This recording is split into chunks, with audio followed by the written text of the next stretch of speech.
शांति। आज 13 नवंबर 2022 के अव्यक्त बाप दादा के अव्यक्त मधुर महावाक्य सुनेंगे। ये अव्यक्त मधुर महावाक्य अव्यक्त बाप दादा ने 10 दिसंबर 1992 को सुनाए थे, जिसमें आज विश्व रचता बाप अपनी सर्वश्रेष्ठ रचना विश्व के पूर्वज आत्माओं को देख रहे हैं। बाबा कहे, आप सब पूर्वज भी हो तो पूज्य भी हो, क्योंकि कल्प वृक्ष के जड़ में, फाउंडेशन में आप हो और साथ में तने में भी आप हो। इसीलिए बाबा कहे, डायरेक्टली या इनडायरेक्टली सभी टाल टालियों से एवं पत्तों से भी आपका संबंध है ही है। आप पूर्वज किस लिए हो उसका भी एहसास बाबा ने कराया कि आप आदि देव ब्रह्मा के मददगार बच्चे हो। इसीलिए आप तने में भी हो और जड़ में भी हो। साथ ही साथ बाबा कहे, आधा कल्प राज्य करने के बाद आप पूज्य स्वरूप में भी आ जाते हो। बाबा कहे, आपकी पूजा जिस विधि से होती है, ऐसी दुनिया में किसी भी आत्मा की पूजा इतनी विधि से नहीं होते हैं। चाहे कोई धर्म पिता की आत्माएं भी क्यों न हो, लेकिन उनकी पूजा भी इतनी विधि से नहीं होती। उनका गायन होता है, स्टेच्यू बनाकर रख देते हैं, लेकिन बाबा कहे, आपका मंदिरों में मूर्ति के रूप में स्थापना होती है, तो आपकी पूजा भी विधिसर होती है और आपका गायन भी कीर्तन के रूप में, आरती के रूप में विधिसर होता है। बाबा कहे, क्योंकि आप सभी आत्माएं धर्म पिता के भी पूर्वज हो, वह भी आपके पास आकर के बाप का संदेश लेकर के जाएंगे और अपने समय पर आकर के वही संदेश अपने धर्म की आत्माओं को सुनाएंगे। साथ ही साथ बाबा कहे, आप पूर्वज आत्माओं के पालना का स्वरूप क्या है। जैसे कोई भी आत्मा किसी की भी पालना करती है, माना उसमें शक्ति भरती है। चाहे उसको उमंग उत्साह में ला करके उसमें आत्मा में शक्ति भरती या शारीरिक शक्ति भरती है। ठीक इसी तरह बाबा भी कहे, आप पढ़ाई द्वारा ऐसी पालना करते हो जो आत्माओं में शक्ति भी भरते हो और उन्हें पढ़ाई की पालना दे करके उनको योग्य भी बनाते हो। तो बाबा कहे, आपकी पालना का स्वरूप भी क्या है। क्या आप सिर्फ सेंटर की पालना करते हो, आप सिर्फ अपने स्टूडेंट्स की पालना करते हो, या आपकी पालना सारे विश्व की आत्माओं के लिए है।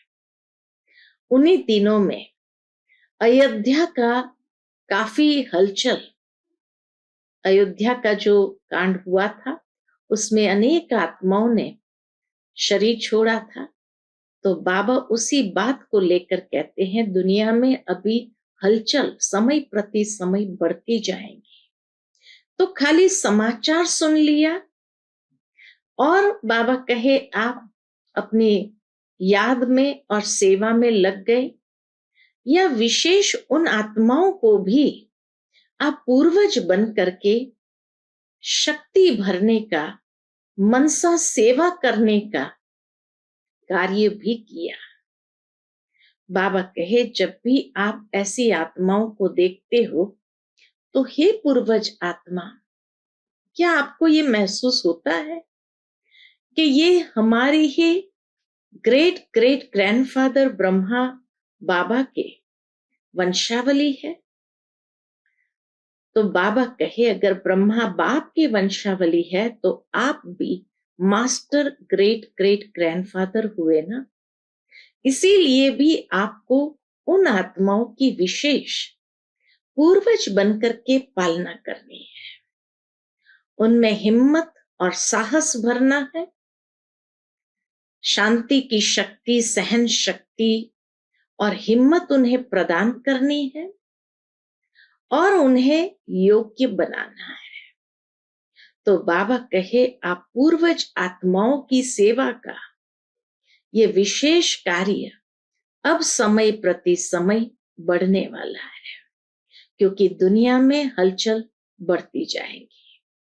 इसीलिए आप ये नहीं समझना कि भाई हम कैसे पालना करें। बाबा कहे, आपकी पालना हर एक पत्ते तक पहुंचनी चाहिए। ऐसे हैं पूर्वज आत्माएं। तो सुनते हैं बाबा के मधुर महावाक्य। ओम शांति। आज के मुरली का टाइटल है, पूर्वज और पूज्य की स्मृति में रहकर सर्व की अलौकिक पालना करो। आज विश्व रचता बाप अपनी श्रेष्ठ रचना को देख रहे हैं। सर्व रचना में से श्रेष्ठ रचना आप ब्राह्मण आत्माएं हो, क्योंकि आप ही विश्व की पूर्वज आत्माएं हो। एक तरफ पूर्वज हो, साथ साथ पूज्य आत्माएं भी हो।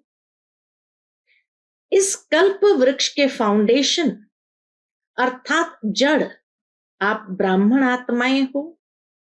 इस वृक्ष के मूल आधार तना भी आप हो। इसलिए आप सर्व आत्माओं के लिए पूर्वज हो। सृष्टि चक्र के अंदर जो विशेष धर्म पिताएं कहलाए जाते हैं, उन धर्म पिताओं को भी आप पूर्वज आत्माओं द्वारा ही बाप का संदेश प्राप्त होता है, जिस आधार से ही समय प्रमाण वो धर्म पिताएं अपने धर्म की आत्माओं प्रति संदेश देने के निमित्त बनते हैं। जैसे ब्रह्मा बाप ग्रेट ग्रेट ग्रैंडफादर है, तो ब्रह्मा के साथ आप ब्राह्मण आत्माएं भी साथी हो। इसीलिए भी आप पूर्वज आत्माएं गाई हुई हो।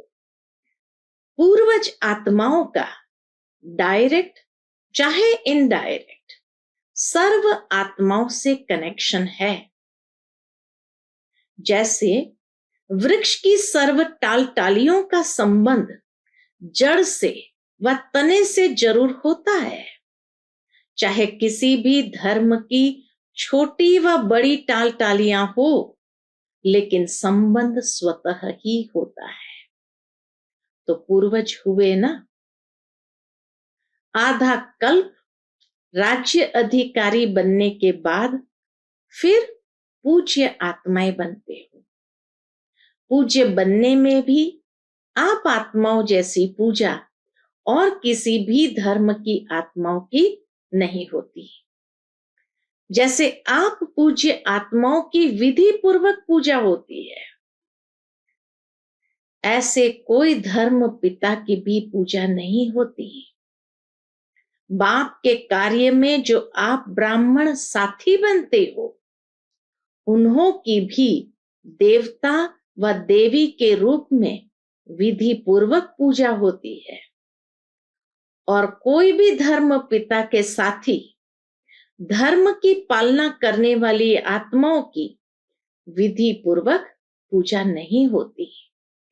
गायन होता है, लेकिन विधि पूर्वक पूजा नहीं होती। स्टेच्यू मूर्ति बनाते हैं, लेकिन आप जैसे पूज्य नहीं बनते। जगह जगह पर उनके चौराहे पर स्टेच्यू खड़े कर देंगे, लेकिन बाबा कहे आप जैसी मूर्तियां नहीं बनते हैं पूज्य रूप में। आपका गायन भी होता है तो पूजा भी होती है। गायन की विधि भी आप ब्राह्मण आत्माओं की सबसे न्यारी है। जैसे आप देवात्माओं का गायन बहुत सुंदर रूप से कीर्तन के रूप में होता है, आरती के रूप में होता है, ऐसे अन्य आत्माओं का गायन इसी प्रकार से नहीं होता। ऐसा क्यों होता? क्योंकि आप श्रेष्ठ रचना, पूर्वज और पूज्य हो। तो बाबा ने एक एक बात स्पष्ट करते हुए क्यों आप पूज्य हो और क्यों आप पूर्वज हो, दोनों बात को बहुत अच्छे से स्पष्ट किया।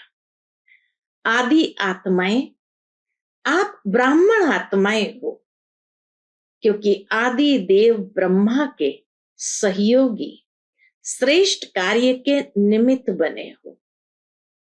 अनादि रूप में भी आप परम आत्मा के अति समीप रहने वाले हो। आत्माओं का जो चित्र दिखाते हैं परम धाम का, उसमें सबसे समीप आत्माएं कौन सी दिखाते हैं? पूछते बाबा कि परमधाम का जो चित्र दिखाते हैं निराकारी झाड़ का, उसमें सबसे समीप आत्माएं कौन सी दिखाते हो? उसमें आप हो। तो अनादि रूप में भी अति समीप हो, जिसको डबल विदेशी कहते हैं, नियरेस्ट और डियरेस्ट। ऐसे अपने को समझते हो? पूछते बाबा, ऐसे अपने को समझते हो? फिर बाबा कहते, पूर्वज का क्या काम होता है? पूर्वज सभी की पालना करते हैं, बड़ों की पालना ही प्रसिद्ध होती है। तो आप सभी पूर्वज आत्माएं सर्व आत्माओं की पालना कर रहे हो या सिर्फ अपने आने वाले स्टूडेंट्स की पालना करते हो? वह संबंध संपर्क वाली आत्माओं की पालना करते हो? सारे विश्व की आत्माओं के पूर्वज हो, वह सिर्फ ब्राह्मण आत्माओं के पूर्वज हो।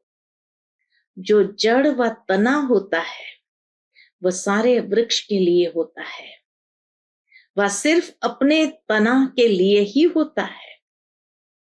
सब टाल टालियों के लिए होता है ना। जड़ अथवा तना द्वारा सारे वृक्ष के पत्तों को पानी मिलता है। लास्ट वाला पत्ता भी उस जड़ से ही पानी को खींचता है। तो बाबा कहे, जड़ अथवा तना द्वारा सारे वृक्ष के पत्तों को पानी मिलता है, वह सिर्फ थोड़ी टाल टालियों को ही पानी मिलता है? सबको मिलता है ना, लास्ट वाले पत्तों को भी मिलता है। इतना बेहद का नशा है, वह बेहद से हद में आ जाते हो। पूछते बाबा, वह बेहद से हद में भी आ जाते हो? कितनी सेवा करनी है, हर एक पत्ते को पानी देना है, अर्थात सर्व आत्माओं की पालना करने के निमित्त हो। किसी भी धर्म की आत्माओं को मिलते हो, बाबा कहे, किसी भी धर्म की आत्माओं को मिलते हो व देखते भी हो, तो हे पूर्वज आत्माएं, ऐसे अनुभव करती हो कि ये सब आत्माएं हमारे ग्रेट ग्रेट ग्रैंडफादर की वंशावली है। हम ब्राह्मण आत्माएं भी मास्टर ग्रेट ग्रेट ग्रैंडफादर है, अर्थात पूर्वज है। ये सब हमारे हैं, वह सिर्फ ब्राह्मण आत्माएं हमारी है। रियलाइजेशन बाबा दे रहे हैं कि थोड़ी सी आत्माओं के लिए निमित्त नहीं हो, लेकिन सारे संसार की आत्माओं के लिए हम निमित्त हैं। जब भाई भाई कहते हैं, तो आप पूर्वज आत्माएं बड़े भाई अर्थात बाप समान हो। इस स्मृति को ही प्रैक्टिकल लाइफ में अनुभव करना है और कराना है। आप सभी पूर्वज आत्माओं की पालना का स्वरूप क्या है? लौकिक जीवन में भी पालना का आधार क्या होता है? पालना करना अर्थात किसी को भी शक्तिशाली बनाना, किसी भी विधि से, साधन से पालना द्वारा शक्तिशाली बनाते, चाहे भोजन द्वारा, चाहे पढ़ाई द्वारा। दुनिया में भी किसी को शक्तिशाली कैसे बनाते हैं? चाहे भोजन दे करके, चाहे पढ़ाई कराते हुए, लेकिन पालना का प्रत्यक्ष स्वरूप आत्मा में शक्ति, शरीर में शक्ति आती है। तो पालना का प्रत्यक्ष स्वरूप हुआ शक्तिशाली बनाना। यह है पालना का प्रत्यक्ष स्वरूप। आप पूर्वज आत्माओं के पालना की विधि क्या है? अलौकिक पालना का स्वरूप है स्वयं में बाप द्वारा प्राप्त हुई सर्व शक्तियां अन्य आत्माओं में भरना। जिस आत्मा को जिस शक्ति की आवश्यकता है उसी की उसी समय उस शक्ति द्वारा पालना करना। ऐसी पालना करनी आती है? पूछते हैं। पूर्वज तो हो ना? सभी पूर्वज आत्माएं हो कि छोटे हो, सभी पूर्वज है या कोई कोई विशेष आत्माएं हैं? तो पूर्वजों को पालना करनी आती है ना? सिर्फ सेंटर की पालना करते हो या सारे विश्व की आत्माओं की पालना करते हो? सिर्फ प्रवृत्ति की पालना करते हो या विश्व की पालना करते हो? बाबा प्रवृत्ति वालों को भी पूछते हैं तो सेंटर निवासियों को भी पूछते हैं। वर्तमान समय आप पूर्वज आत्माओं के पालना की सर्व आत्माओं को आवश्यकता है। उन्हीं दिनों में अयोध्या का समाचार हिंसा का आया था। तो समाचार तो सब इंटरेस्ट से सुनते हो कि क्या क्या हो रहा है। अयोध्या की घटना के बाद कई स्थानों से हिंसा के समाचार मिल रहे हैं। तो बाबा कहे, लेकिन पूर्वज आत्माओं ने समाचार सुनने के बाद सर्व की पालना की? पूछते हैं। अशांति के समय आप पूर्वज आत्माओं का और विशेष कार्य स्वतः ही हो जाता है। तो बाबा मिसाल देते हैं, तो हे पूर्वज अपने पालना की सेवा में लग जाओ। जैसे मिसाल दिया बाबा ने, जैसे अशांति के समय विशेष पुलिस व मिलिट्री समझती है कि यह हमारा कार्य है अशांति को शांत करना, ऑर्डर द्वारा पहुंच जाते हैं और ऐसे टाइम पर विशेष अटेंशन से अपनी सेवा के लिए अलर्ट हो जाते हैं। आप सबने हलचल का समाचार तो सुना, सब स्थानों से हिंसा के जो समाचार आ रहे थे, तो बाबा कहे आप सबने हलचल का समाचार तो सुना, लेकिन सेवा में अलर्ट हुए व सुनने का ही आनंद लिया। अपना पूर्वजपन स्मृति में आया। सभी आत्माओं की शांति की शक्ति से पालना की, या यही सोचते रहे यहां यह हुआ वहां यह हुआ। विशेष आत्माओं की ऐसे समय पर सेवा की अति आवश्यकता है। अपनी वृत्ति द्वारा, मनसा शक्ति द्वारा विशेष सेवा की, व जैसे विधि पूर्वक याद में रहते हो, सेवा करते हो, उसी रीति से किया। फिर साथ में बाबा कहे पूर्वज भी हो, पूज्य भी हो और आप रूहानी सोशल वर्कर भी हो। तो रूहानी सोशल वर्कर ने अपनी विशेष एक्स्ट्रा सोशल सेवा की। इतना अपनी जिम्मेवारी समझी, या प्रोग्राम मिलेगा तो करेंगे। ऐसे समय पर सेकंड में अपनी सेवा पर अलर्ट हो जाना चाहिए। यही आप पूर्वज आत्माओं की जिम्मेवारी है। अभी भी विश्व में हलचल है और यह हलचल तो समय प्रति समय बढ़नी ही है। आप आत्माओं का फर्ज है ऐसे समय पर आत्माओं में विशेष शांति की, सहन शक्ति की हिम्मत भरना। लाइट हाउस बन सर्व को शांति की लाइट देना। समझा क्या करना है? अभी अपनी जिम्मेवारी व फर्ज अदाई और तीव्र गति से पालन करो। बाबा ने ऑर्डर दे दिया, अपनी जिम्मेवारी व फर्ज अदाई और तीव्र गति से पालन करो, जिससे आत्माओं को रूहानी शक्ति की राहत मिले। जलते हुए दुख की अग्नि में, जलते हुए दुख की अग्नि में शीतल जल बरने का अनुभव करे। यह फर्ज अदाई कर सकते हो? पूछते बाबा, ये फर्ज अदाई कर सकते हो? दूर से भी कर सकते हो या जब सामने आएंगे तब करेंगे? कर तो रहे हो, बाबा कहते हैं कर तो रहे हो, लेकिन अभी और जैसे हलचल तेज होती जाती है तो आपकी सेवा भी और तेज हो।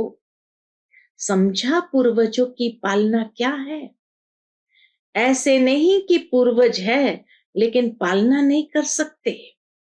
पूर्वज का काम ही है पालना द्वारा शक्ति देना। श्रेष्ठ शक्तिशाली स्थिति द्वारा परिस्थिति को पार करने की शक्ति अनुभव कराओ। श्रेष्ठ शक्तिशाली स्थिति द्वारा परिस्थिति को पार करने की शक्ति अनुभव कराओ। अच्छा, चारों ओर के सर्व आदि देव ब्रह्मा के मददगार आदि आत्माओं को, सर्व आत्माओं के फाउंडेशन पूर्वज आत्माओं को, सदा सर्व आत्माओं प्रति बेहद सेवा की श्रेष्ठ वृत्ति रखने वाली आत्माओं को, सर्व रूहानी सोशल सेवाधारी आत्माओं को बाप दादा का याद प्यार और नमस्ते। हम सभी रूहानी बच्चों की रूहानी माता पिता बाप दादा को याद प्यार गुड मॉर्निंग और नमस्ते।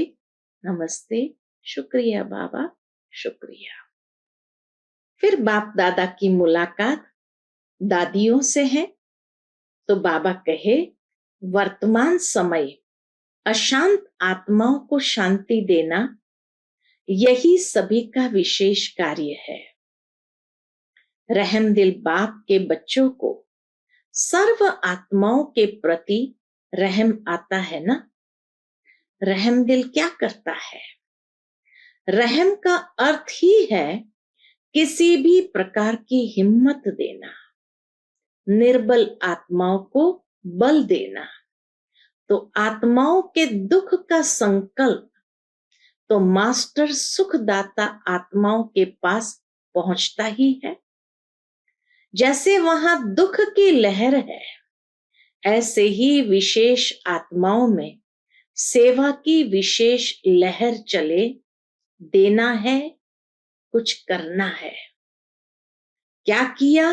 वो हर एक को सेवा का एक्स्ट्रा चार्ट चेक करना चाहिए।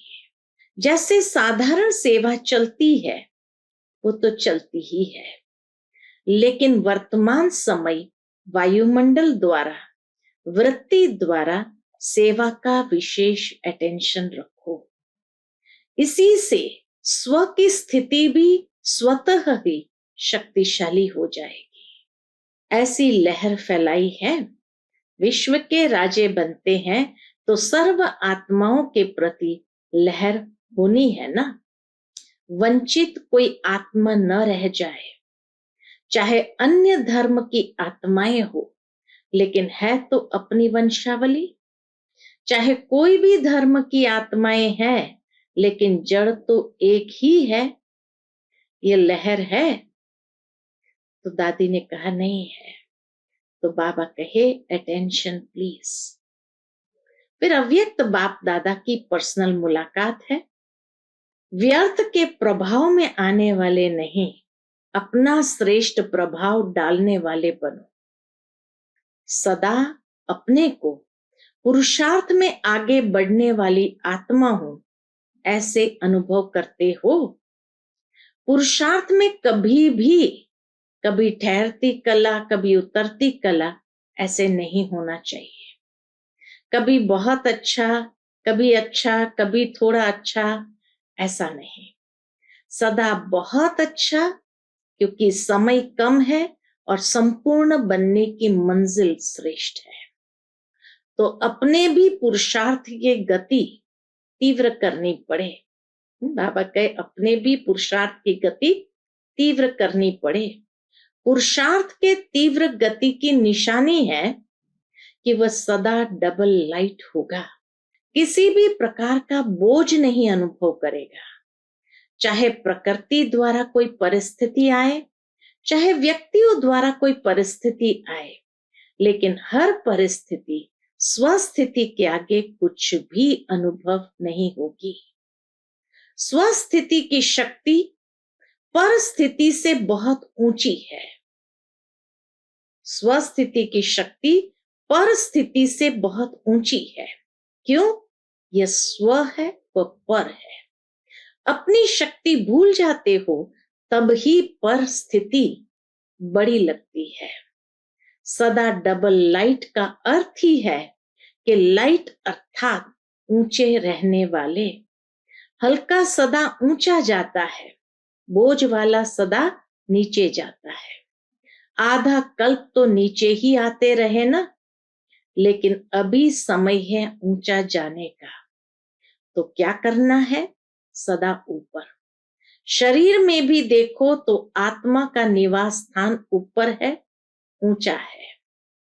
पांव में तो नहीं है ना, बाबा कहे पांव में तो नहीं है ना। जैसे शरीर में आत्मा का स्थान ऊंचा है, भ्रुकुटी के मध्य, ऐसे स्थिति भी सदा ऊंची रहे। ब्राह्मण की निशानी भी ऊंची चोटी दिखाते हैं ना, चोटी का अर्थ है ऊंचा। तो स्थूल निशानी इसलिए दिखाई है कि स्थिति ऊंची है। शूद्र को नीचे दिखाते हैं, ब्राह्मण को ऊंचा दिखाते हैं। तो ब्राह्मणों का स्थान और स्थिति दोनों ऊंची। अगर स्थान की याद होगी तो स्थिति स्वतः ऊंची हो जाएगी। ब्राह्मणों की दृष्टि भी सदा ऊपर रहती है, क्योंकि आत्मा आत्माओं को देखती है। आत्मा ऊपर है तो दृष्टि भी कहाँ जाएगी? ऊपर जाएगी। कभी भी किससे मिलते हो या बात करते हो तो आत्मा को देखकर बात करते हो, आत्मा से बात करते हो। आपकी दृष्टि आत्मा के तरफ जाती है। आत्मा मस्तक में है ना, तो ऊंची स्थिति में स्थित रहना सहज है। जब ऐसी स्थिति हो जाती है तो नीचे की बातों से, नीचे के वायुमंडल से सदा ही दूर रहेंगे, उसके प्रभाव में नहीं आएंगे। अच्छा प्रभाव पड़ता है या खराब भी पड़ जाता है। अगर प्रवृत्ति में खराब वायुमंडल हो फिर क्या करते हो? प्रभावित होते हो। खराब को अच्छा बनाने वाले हो या प्रभाव में आने वाले हो? क्योंकि माया भी देखती है कि अच्छा अंगुली तो पकड़ ली है, अंगुली के बाद हाथ पकड़ेगी, हाथ के बाद पांव पकड़ लेंगी, इसलिए प्रभाव में नहीं आना। प्रभाव में आना माना अंगुली देना। प्रभाव में आने वाले नहीं, श्रेष्ठ प्रभाव डालने वाले। तो ब्राह्मण आत्मा अर्थात सदा डबल लाइट, ऊंचे रहने वाले, इसी स्मृति से आगे उड़ते चलो। अच्छा, सभी खुश रहते हो ना? दुख की लहर तो नहीं आती, क्योंकि जो दुख धाम छोड़ चले उनके पास दुख की लहर कैसे आ सकती है? संगम पर दुख धाम और सुख धाम दोनों का ज्ञान है। दोनों के नॉलेजफुल शक्तिशाली आत्माएं हैं। गलती से भी दुख धाम में जा नहीं सकते। सदा खुश रहने वालों के पास दुख की लहर कभी आ नहीं सकती। अच्छा, सेवा और स्व उन्नति दोनों का बैलेंस रखो। ऐसे नहीं सेवा में मस्त हो गए तो स्व उन्नति भूल गए। सेवा का शौक ज्यादा है, लेकिन दोनों का बैलेंस। समझा? अच्छे चल रहे हैं, लेकिन सिर्फ अच्छे तक नहीं रहना, और अच्छे ते अच्छे। आज का बाप दादा का मधुर वरदान हम बच्चों के प्रति है, अपने जीवन को हीरे समान वैल्यूएबल बनाने वाले स्मृति और विस्मृति के चक्कर से मुक्त भव। अपने जीवन को हीरे समान वैल्यूएबल बनाने वाले स्मृति और विस्मृति के चक्कर से मुक्त भव। यह संगम युग स्मृति का युग है और कलयुग विस्मृति का युग है। अगर अपने श्रेष्ठ पाठ, श्रेष्ठ भाग्य की सदा स्मृति है, तो हीरे समान वैल्यूएबल है, और अगर विस्मृति है तो पत्थर हो। यह स्मृति और विस्मृति का खेल है। संगम युग के रहवासी कभी कलयुग में चक्कर लगाने जा नहीं सकते। अगर थोड़ा भी बुद्धि गई तो चक्कर में फंस जाएंगे, क्योंकि कलयुग में बहुत रौनक है, लेकिन यह रौनक धोखा देने वाली है। बाबा कहे, लेकिन वह रौनक धोखा देने वाली है। आज का स्लोगन है, अपनी कर्मेंद्रिय को लॉ और ऑर्डर प्रमाण चलाने वाले ही सच्चे राजयोगी है। अपनी कर्मेंद्रिय को लॉ और ऑर्डर प्रमाण चलाने वाले ही सच्चे राजयोगी है। अच्छा, ओम शांति।